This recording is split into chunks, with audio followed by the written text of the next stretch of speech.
With agent mode in VS Code, GitHub Copilot steps up as your autonomous peer programmer, tackling multi-step coding tasks, suggesting terminal commands, and even fixing runtime errors on its own. Available now for VS Code insiders, this feature lets Copilot infer and complete subtasks, making your coding workflow smoother and faster than ever. Let's dive into how this game changer can supercharge your productivity. The February 2025 updates to Visual Studio Code make Copilot an even more powerful AI pair programmer. We have a website called Runner Tracks, which has a page that shows the results of a race. We want to improve the paging for our table, as there can often be a lot of participants.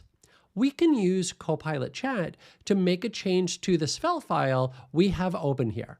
I'm going to use the model picker and choose one of our newest options, OpenAI's O3 Mini. We ask Copilot Chat to make the buttons look prettier, then apply the suggested changes. Let's check, and yes, those blue buttons look much nicer, so let's accept the change. With that complete, let's keep iterating. We want to let the user select how many rows they want on each page. This will require more than just one file change. Copilot edits can make suggestions across a number of files. We can let Copilot find the files to change, but let's add in a few files to the working set and then ask for the change.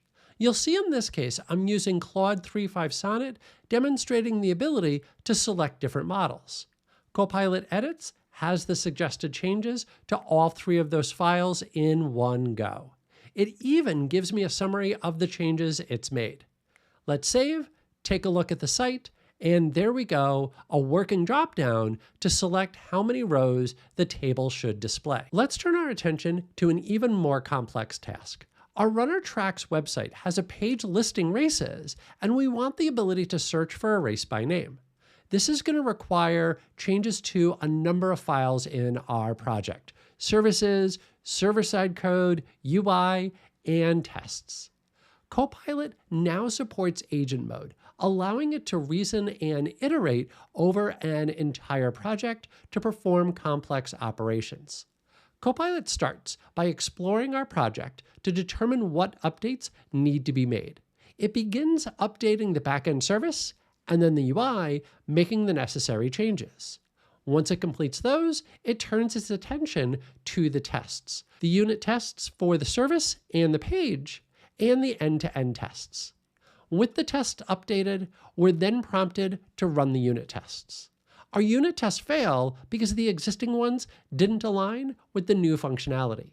Copilot detects this issue and makes the changes, prompting us to then rerun the tests. When those succeed, we're prompted then to run the end-to-end tests. We can see I forgot to stop another testing process that was using the port. Fortunately, Copilot is there to help me out, generating the command to stop the process and run the tests. Everything passes, and if I look at the website one more time, I can see the new functionality. With the new updates to Visual Studio Code and GitHub Copilot, you have an additional set of capabilities to allow you to be even more productive.